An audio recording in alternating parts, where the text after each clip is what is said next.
Bienvenidos. Estamos aquí para analizar el tema de el trabajo peligroso y la agricultura. Estamos en el impacto social que se ha generado por la pandemia en el trabajo infantil. Nuestra invitada el día de hoy es la doctora Rocío Valencia de la Riva, con quien vamos a conversar sobre este tema muy importante. Rocío Valencia, psicóloga clínica de formación con estudios de posgrado en desarrollo local y género y en ciencias políticas y gobierno. Tiene amplia experiencia en proyectos de desarrollo en áreas de promoción de derechos humanos, promoción y protección de los derechos de la niñez, salud, trabajo y desarrollo local. Trabaja actualmente en la Oficina Internacional del Trabajo, así que es una voz autorizada para hablar de este tema. Bienvenida, Rocío. Muchas gracias por tu tiempo con nosotros. Buenas tardes, Milton, y buenas tardes a todos los que nos escuchan a través de tu programa. Muy bien, nuestra primera pregunta relacionada a la agricultura y el trabajo peligroso en la niñez es: ¿cuándo podemos decir que una persona menor de edad está trabajando en actividades agrícolas y peligrosas? Sí, tal vez quisiera empezar señalando que el trabajo infantil en el Perú, al igual que en el mundo y en la región de Latinoamérica, es mayoritariamente rural y agrícola. Por eso creo que visibilizarlo y tomar medidas para enfrentarlo es una prioridad nacional. En relación a tu pregunta sobre qué es el trabajo peligroso, nosotros hablamos de trabajo peligroso o nos referimos a trabajo peligroso a cualquier trabajo que por su naturaleza o por las condiciones en que se lleva a cabo, es probable que dañe la seguridad o la moralidad de los niños. Es decir, cualquier actividad económica que pueda poner en riesgo la salud, el derecho a la educación o el bienestar integral de los niños y las niñas. ¿Puede Y mencionar ejemplo? Sí, algunos ejemplos podrían ser cuando trabajan jornadas largas, cuando cargan pesos excesivos, cuando se ponen en contacto con fertilizantes o plaguicidas, por mencionar algunos. Queremos preguntarle ahora, ¿siempre el trabajo infantil en la agricultura es peligroso? Creo que lo primero que corresponde aclarar es cuando estamos hablando de trabajo infantil. Es importante destacar que no toda la participación de los niños y niñas en labores agrícolas es trabajo infantil. Entonces, volviendo a tu pregunta, algunas actividades que los niños realizan en compañía de sus padres pueden ser positivas o incluso formativas, ya que los ayudan a adquirir conocimientos y desarrollar habilidades que les van a beneficiar en el futuro. Por A ejemplo, diferencia de esto, el trabajo infantil se define como aquel trabajo que es inapropiado para la edad del niño, que afecta su educación o que puede poner en peligro su salud, seguridad o moral. Lamentablemente, la mayor parte del trabajo que realizan los niños en la agricultura es inapropiado para su edad, probablemente peligroso, o puede interferir con su educación. Por ejemplo, un niño por debajo de la edad mínima de admisión al empleo, que en Perú es de 14 años, un niño aplicando plaguicidas, o un niño que trabaja cargando costales de papas pesados, o que debido al trabajo que hace está demasiado cansado para ir a la escuela al día siguiente, estaría realizando trabajo infantil. ¿qué tan común son estas actividades en el Perú, por ejemplo?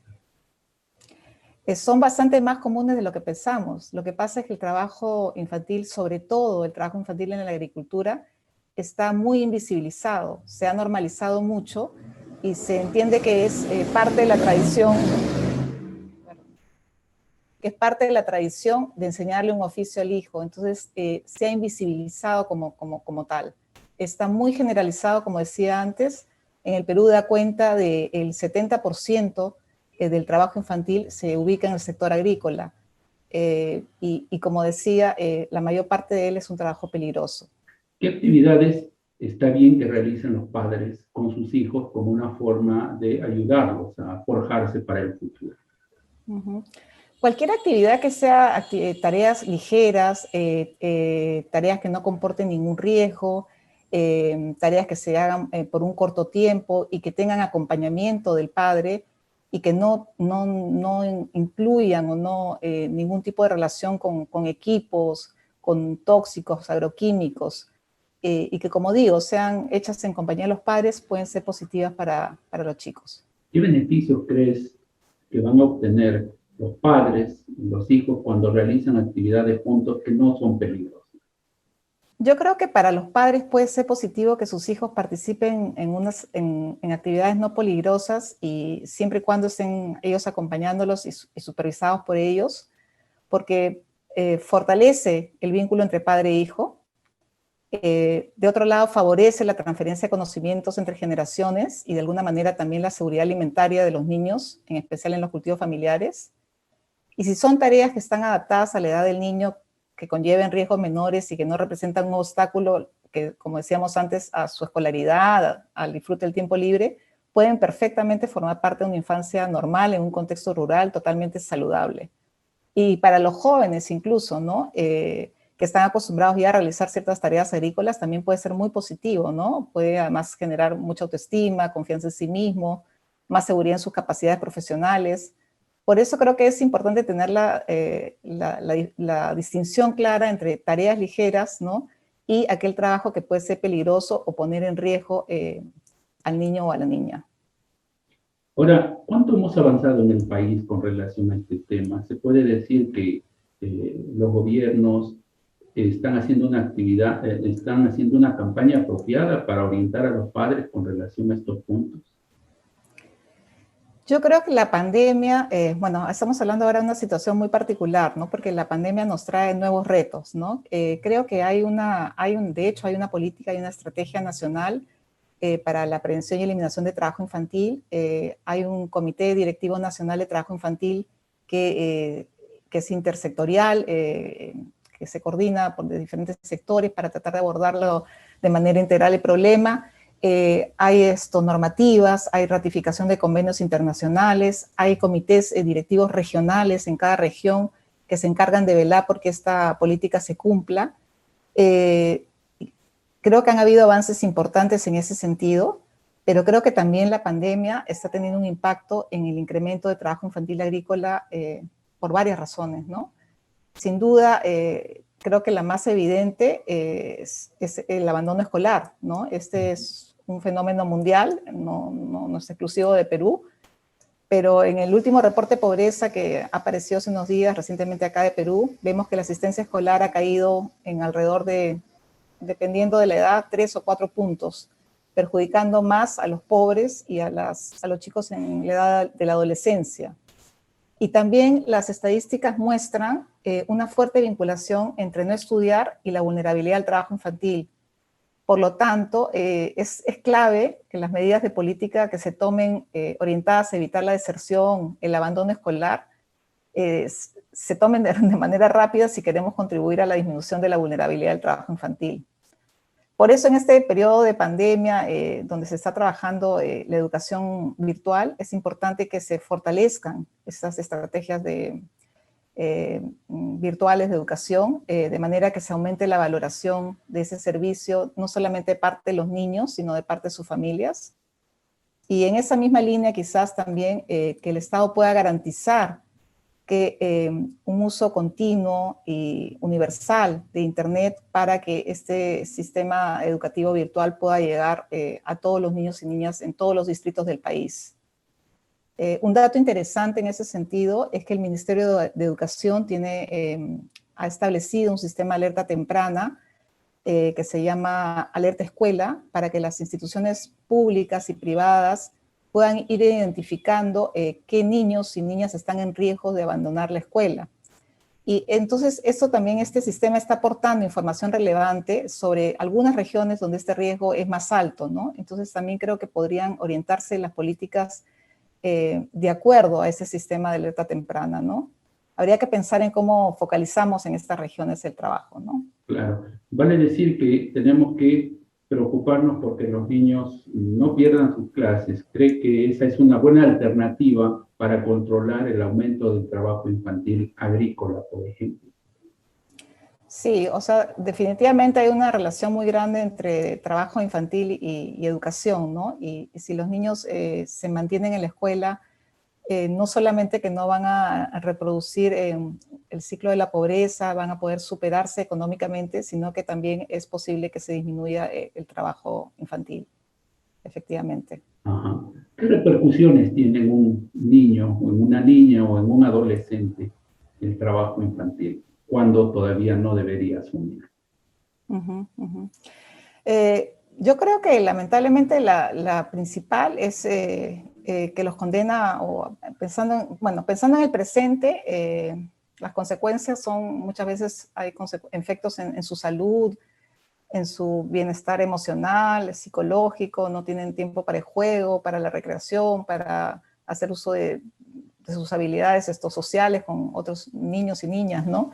Eso en el presente, ¿no? En su salud también es clave, ¿no? Porque hemos visto que hay una serie de ocupaciones que pueden poner en riesgo absoluto su salud, ¿no? Pero también a largo plazo creo que es uno de los principales riesgos del abandono de la escuela y que es ocasionado muchas veces por el trabajo infantil, es que los condena a la pobreza. El trabajo infantil, contra lo que uno pensara, ¿no? Que está buscando más bien que la familia salga de la pobreza, perpetúa a veces y sin querer reproduce el ciclo de la pobreza, tanto para los niños como sus familias y sus comunidades. Entonces hay que tomar en cuenta que en la agricultura la mayor parte del trabajo es además estacional, ¿no? Y muchas veces los ciclos no coinciden con las vacaciones, con el calendario escolar, ¿no? Las vacaciones escolares. Entonces, sin educación, los niños y niñas rurales serán probablemente los pobres de mañana. Entonces, creo que ahí las políticas deben abordar las causas fundamentales del trabajo infantil, ¿no? Y promover, por ejemplo, el trabajo decente para los adultos en las áreas rurales. Apoyar, ¿no? El trabajo agrícola de los adultos a través de una serie de estrategias, ¿no? De manera que los niños y niñas no se sientan en la presión de tener que trabajar, ¿no? Entonces, el trabajo infantil no soluciona el problema en el momento, pero a largo plazo crea más dificultades. Digamos Sí, que este punto, las autoridades a nivel municipal, regional y central, ¿lo entienden? ¿Cree usted que están haciendo suficiente para poder ayudar a las familias a entender este punto, sobre todo en la zona rural? creo que todavía hace falta hacer bastante trabajo de concientización acerca de los riesgos que tiene el trabajo agrícola en la niñez y cómo este tiene un impacto en su presente, pero también en su futuro. Me parece que especialmente, como te mencionaba hace un rato, en el sector agrícola, que se ha naturalizado, ¿no? Y que se tiende a ver solamente el lado positivo, que sí tiene un lado positivo, que se vincula más a la tradición familiar, al legado que hace el padre al hijo de un oficio, ¿no? Con el que va a poder en adelante sustentar su medio de vida, ¿no?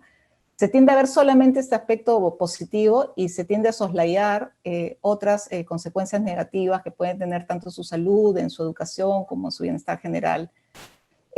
Yo, como decía, creo que ha habido avances en términos de política nacional, pero creo que todavía hay muchas cosas que tenemos que hacer todos, ¿no? Nos quedan todavía muchos retos. Y por supuesto creo que el Estado, que es en su rol de garante de los derechos de la niñez, le quedan algunos retos pendientes, ¿no? Y en mi opinión, algunos de ellos tendrían que ver con mejorar la productividad de los pequeños agricultores y acercarlos al mercado. Aprovechar los programas existentes para incluir la variable trabajo infantil, promover el cooperativismo, por ejemplo, para que los pequeños productores estén en mejor capacidad de negociar mejor sus precios con proveedores y también con sus compradores. En el caso de hogares rurales que no se dediquen necesariamente a la agricultura, que tengan pequeños negocios independientes, apoyarlos con asistencia técnica, con microcréditos, para que mejoren la rentabilidad de sus negocios. También es importante, hicimos un estudio hace poco sobre el impacto de COVID en el trabajo infantil y una de las recomendaciones que salía de este estudio es que era importante continuar con los programas de transferencias monetarias de dinero, tipo juntos, ya que han tenido un papel importantísimo ahora en la pandemia, en el aseguramiento de un mínimo nivel de ingresos durante la pandemia y que ante la caída de los sueldos, ¿no? En el 2020, podría ser pertinente evaluar un incremento temporal de la cobertura de estos programas y del monto incluso de los programas, ¿no? También pensar en estrategias dirigidas a reducir la pobreza rural y mejorar el empleo juvenil, los medios de subsistencia, a través de políticas de desarrollo rural y agrícolas que además integren específicamente una preocupación por el trabajo decente, el trabajo digno en buenas condiciones, y aborden también la interacción con esta variable del trabajo infantil, el empleo adulto y el trabajo infantil.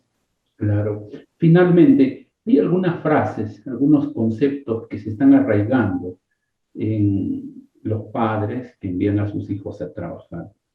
¿Cuáles son estos conceptos y cómo los ciudadanos comunes y corrientes cree usted que podemos colaborar, contribuir para ir quitándonoslos? Por ejemplo, uno de ellos, se me ocurre, es, si no vas al colegio, pues hay que trabajar, ¿no? Cosas como esa, ¿no? Entonces, ¿cómo ir sacando ese tipo de ideas de la cabeza para poder darles la libertad que necesitan a los chicos? Tal vez yo estoy convencida de que todos los padres queremos lo mejor para nuestros hijos y nuestras hijas, ¿no? Muchas veces no somos conscientes de que determinada actividad puede ocasionar algún daño en nuestros hijos, y si fuéramos conscientes, definitivamente la pararíamos, la detendríamos, ¿no?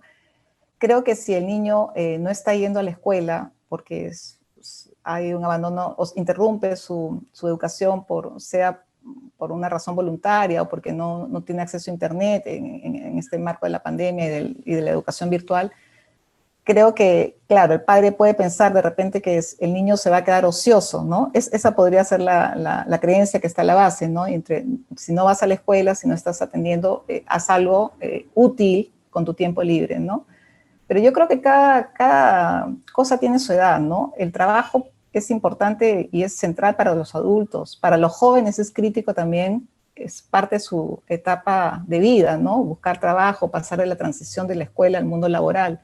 Creo que para los niños su momento es estudiar, jugar, socializar, y a pesar de que para muchos puede sonar esto como un lujo, en realidad es parte importante de su desarrollo de habilidades, no solamente habilidades sociales, el aprendizaje se da a través del juego, ¿no? Entonces, creo que por un lado, para combatir, digamos, esa idea que está detrás de que el trabajo puede ser ocioso, hay que entender, digamos, las ventajas o las bondades que puede tener la recreación en los niños y las niñas. Y por otro lado, también para combatir la idea que ya que no está yendo al colegio, vaya a trabajar, hay que identificar con los padres y conversar con los padres acerca de cuáles son los riesgos y cuáles son las actividades riesgosas a las que su hijo se sometería si es que trabaja, ¿no? Y también medido por condiciones y por naturaleza. No sé si trabaja demasiadas horas, cuántas horas, qué tipo de trabajo hace, porque el trabajo puede ser peligroso de acuerdo a su naturaleza, por cómo es, o por las condiciones en que lo hace de noche, en muchas horas, ¿no? Entonces, también ayudar a los padres a que puedan mirar esos riesgos, esos peligros. Muy bien, Rocío, nos ha ayudado bastante a entender este tema, que por supuesto es muy amplio. Muchas gracias por participar con nosotros en Radio Líder en esta entrevista. A ti, muchas gracias. Estaremos en contacto. Buenas tardes. Buenas tardes.